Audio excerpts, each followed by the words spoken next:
आपको केवल उतना ही पढ़ना है और कुछ ज्यादा नहीं, पीएचडी नहीं करनी है आपको किसी भी टॉपिक में। केवल आपको उतना पढ़ना है जितने में आपका सिलेक्शन हो जाए, जितने प्रियोर होगा अपना सिलेक्शन। आप खुद भी नहीं रोक सकते अगर इतनी चीजों को आप फॉलो करेंगे। अब इनके साथ कुछ चीजें और हैं, कुछ रूल्स एक तरह से मैं कहूंगी। हेलो नमस्कार, स्वागत है आप सभी का और आशा करती हूँ कि आप लोगों की तैयारी बहुत अच्छे से चल रही होगी। जैसा कि आप लोगों को खबरें मिल रही हैं कि टीजीटी पीजीटी की जो एग्जाम डेट है वो काफी जल्दी आने वाली है और इसमें कोई डाउट नहीं है कि एग्जाम डेट नहीं आएगी, बहुत जल्दी डेट आने वाली है। बस आपको क्या करना है, अपनी पढ़ाई जारी रखनी है। तो इस वीडियो में हम यही बात करेंगे कि टीजीटी पीजीटी इंग्लिश की जो मास्टर प्लान हम इसमें डिस्कस करेंगे फॉर श्योर सिलेक्शन। इसमें कोई टाइम लिमिट मैंने नहीं रखी है कि 90 डेज का मास्टर प्लान है या 60 डेज का है। जब आप इस वीडियो को पूरा देखेंगे आप खुद समझ पाएंगे कि आप कितने दिनों में प्रिपेयर कर सकते हैं। ठीक है, तो छोटी सी वीडियो है लेकिन बहुत इंपॉर्टेंट होने वाली है आपके लिए। वैसे आपका कोई भी सब्जेक्ट है तब भी आप इस वीडियो को देख सकते हैं, क्योंकि सभी सब्जेक्ट में केवल आपके टॉपिक अलग होते हैं, लेकिन मास्टर प्लान आप लोगों को किस तरह से करना है ये आप लोगों को समझ में आ जाएगा। तो चलिए देखिए, बात करते हैं कि आपको क्या क्या चीजें फॉलो करनी है कि आपका सिलेक्शन श्योर हो जाए और पहली बार में ही हो जाए। हम कुछ गलतियां करते हैं, उन चीजों को अवॉइड करना है, कुछ चीजों को फॉलो करना है। तो सबसे पहले देखिए हम बात करेंगे, ये है सिलेबस विद PYQs। इसको हम समझेंगे। आप लोग कहेंगे सिलेबस जो है वो कोई नई चीज नहीं है, सभी बताते हैं, लेकिन किस तरह से आपको सिलेबस समझना है उसको हम डिस्कस करेंगे। सबसे पहले आप सभी को पता है कि सिलेबस सभी का होता है और सिलेबस के ही हमें अनुसार पढ़ना होता है। लेकिन हम लोग क्या गलती करते हैं कि सिलेबस को देख लेते हैं ऐसे ऊपर ऊपर और हम समझने की कोशिश नहीं करते कि एक्चुअली हमसे पूछा क्या जा रहा है। तो जब भी हमें सिलेबस अपना समझना है उससे पहले हम सिलेबस देखने के जस्ट बाद अपने प्रीवियस ईयर का एनालाइज करेंगे कि किस तरह से प्रश्न पूछे जाते हैं, किस टॉपिक से पूछे जाते हैं। ऐसे नहीं कि देखिए सिलेबस समझने की दो चीजें इंपॉर्टेंट होती हैं। एक तो ये है कि सिलेबस है, सपोज मैं अगर इंग्लिश की बात करूं, आप अपने सब्जेक्ट कोई भी सब्जेक्ट है उससे रिलेट कर सकते हैं। जैसे इंग्लिश में आपका विलियम शेक्सपियर एक टॉपिक है, ठीक है, 4 राइटर्स में। तो विलियम शेक्सपियर है, उसका मतलब ये नहीं कि हम विलियम शेक्सपियर को पूरा का पूरा पढ़ेंगे, उनकी 38 प्लेज पढ़ेंगे सारे, या फिर 54 सोनेट्स पढ़ेंगे या सब कुछ पढ़ ले जाएंगे, ऐसा कुछ नहीं है। आपको पहले प्रीवियस ईयर क्वेश्चन पेपर देखना है कि किस टॉपिक से उनसे प्रश्न आते हैं या फिर ज्यादा प्रश्न आते हैं। तो आपको उसी दिशा में अपनी तैयारी करनी है, जहां से ज्यादा प्रश्न आते हैं वहां उस टॉपिक को आप ज्यादा टाइम देंगे और ज्यादा से ज्यादा MCQs उसके देखेंगे। ठीक है, सिलेबस को समझने का यही तरीका होता है कि आप प्रीवियस ईयर क्वेश्चन पेपर उठाइए और देखिए कि किस टॉपिक से कैसे या कहां से प्रश्न पूछे जा रहे हैं। आपको केवल उतना ही पढ़ना है और कुछ ज्यादा नहीं, पीएचडी नहीं करनी है आपको किसी भी टॉपिक में। केवल आपको उतना पढ़ना है जितने में आपका सिलेक्शन हो जाए, जितने प्रीवियस ईयर में आते हैं जिस टॉपिक से। ठीक है, फिर उसके बाद सेकंड मोस्ट इंपॉर्टेंट चीज आती है, जब आप सब चीजें पढ़ते चले जाएंगे टॉपिक वाइज। जो भी ये मैंने एक टॉपिक बताया है, अब आप अपने जो भी टॉपिक पढ़ेंगे डेली, सभी टॉपिक्स के आप देखिए डेली MCQ सोल्व करेंगे। सभी टॉपिक से जितने भी टॉपिक्स आपने पढ़े हैं सभी के कुल मिलाकर के मिनिमम आपको 40 से 50 में MCQs डेली सोल्व करने हैं। उससे आपकी प्रैक्टिस बनी रहेगी और आपको कंफ्यूजन बिल्कुल भी नहीं होगा। देखिए, और अगर आपके पास टाइम नहीं है तो आप इसकी जगह पे अपने प्रीवियस ईयर भी सोल्व कर सकते हैं, लेकिन आप कोशिश कीजिए जितने भी टॉपिक पढ़ रहे हैं उनके आप डेली MCQs लगाइए। 40 से 50 तक तो लगाने ही लगाने मिनिमम है, और अगर आप ज्यादा लगा सकते हैं तो 100 तक आप डेली लगाइए। ठीक है, जैसे हाउस वाइफ हैं या वर्किंग हैं आप, तो अगर कम टाइम है तो 40 to 50 का अपना डेली टारगेट रखिए, तो आप अपने सिलेक्शन की ओर एक कदम आगे बढ़ा पाएंगे। फिर देखिए, फिर थर्ड नंबर पे आता है मॉक टेस्ट। आप कोशिश कीजिए संभव हो सके तो वीकली आप एक मॉक टेस्ट दीजिएगा। देखिए, वीकली मैंने लिखा है, लेकिन अगर 10 डेज या 15 डेज में भी दे रहे हैं अभी स्टार्टिंग में तो भी बहुत अच्छा है। लेकिन उससे क्या होगा कि आपको अपनी कमियां पता चलेंगी, उसको एनालाइज जरूर कीजिएगा कितने आपके मार्क्स बैठ रहे हैं।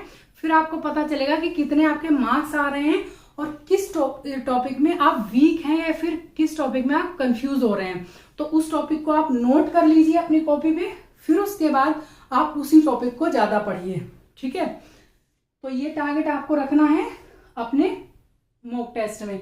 मॉक टेस्ट में अगर आपके पास टाइम नहीं है तो मॉक टेस्ट में आप प्रीवियस ईयर क्वेश्चन पेपर लगा सकते हैं। वो मैं हमेशा कहती हूँ कि जो PYQs होते हैं ना, वो संजीवनी होते हैं किसी भी एग्जाम को क्लियर करने के लिए।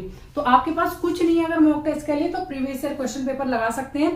प्रीवियस ईयर की कौन सी बुक आपको लेनी है वो मैं बता दूंगी, क्योंकि प्रीवियस ईयर क्वेश्चन पेपर की आप किसी भी बुक को ले लीजिए, उसमें क्या होता है 10 से 12 प्रश्न पूरी बुक में लगा कर, कितनी भी ऑथेंटिक बुक है उसमें 10 से 12 क्वेश्चन गलत निकल जाते हैं। तो एक बार गूगल करके जरूर देख लीजिएगा अगर आपको कोई डाउट हो किसी आंसर में, ठीक है। अब फोर्थ चीज आती है कि आपको बैलेंस बना करके पढ़ना है।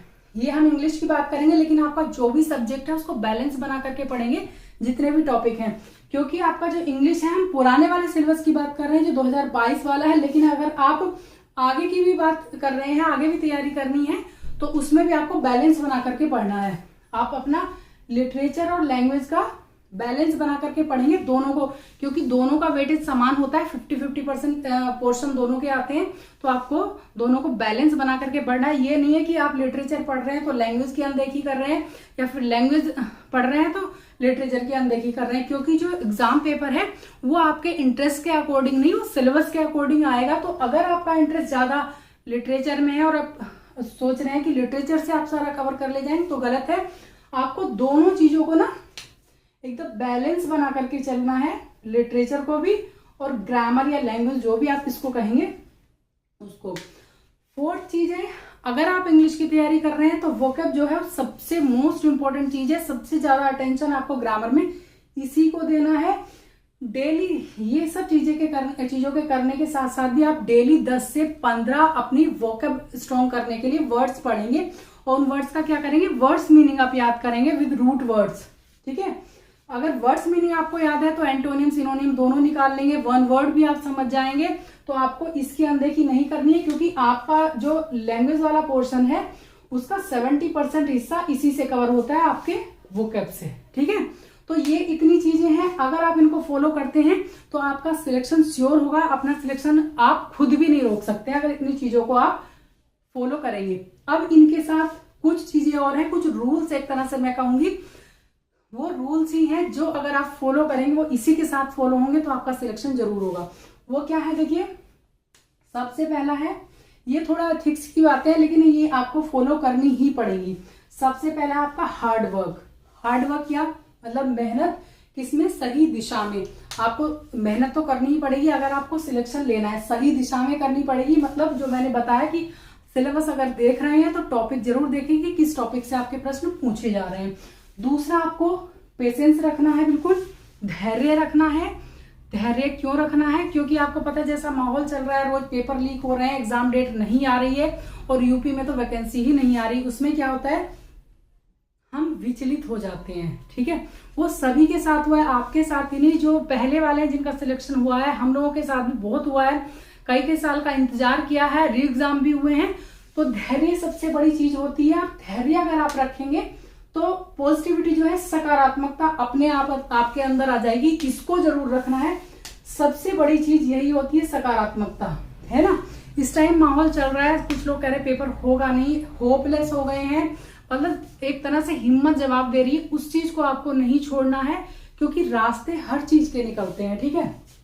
फिर आपको सबसे देखिए मोस्ट इंपॉर्टेंट, ये कई बार आपके वोकेबलरी में आता है। कभी तो इसकी स्पेलिंग पूछी जाती है, कभी इसका पूछा जाता है, वन वर्ड में भी आता है, मतलब कई चीजें आती हैं। ये आता है परसिस्टेंसी, आपको बनाए रखनी है। परसिस्टेंसी का मतलब आप लोग जानते होंगे, निरंतरता सबसे जरूरी चीज है ना। अगर आप निरंतर रहेंगे, कंटिन्यू रहेंगे अपनी तैयारी में, तो आपका सिलेक्शन कोई नहीं रोक सकता है, जरूर आपका सिलेक्शन होगा, ठीक है। इन चीजों को जो है इसके साथ जरूर जोड़िएगा, या इन चीजों को इन पे जरूर अप्लाई कीजिएगा। हार्ड वर्क करना है, पेशेंस रखना है, और पॉजिटिव रहना है, परसिस्टेंसी बनाए रखनी है इस चीज में अपनी, ठीक है।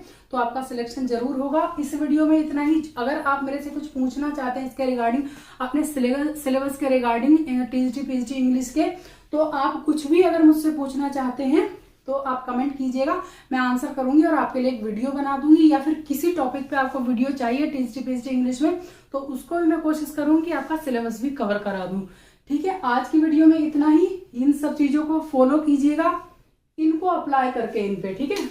इस सब के साथ साथ ये सबसे जरूरी है, मैं कहूंगी कि ये एक ना मस्ट चीज है। अगर आप ये करते हैं और ये चीजें आपके अंदर नहीं है तो आप इसको फॉलो नहीं कर पाएंगे, मतलब इस पे इसका सिलेक्शन आपका थोड़ा सा मुश्किल हो सकता है। अगर आपके अंदर ये चारों चीजें नहीं है, हार्डवर्क नहीं है, पेशेंस नहीं है, पॉजिटिविटी नहीं है, या फिर आपकी परसिस्टेंसी नहीं है, तो इन चीजों में थोड़ा सा आप पीछे हो सकते हैं। तो इन चीजों को जरूर इस पे अप्लाई कीजिएगा और तब देखिएगा कि आपका सिलेक्शन कैसे नहीं होता है।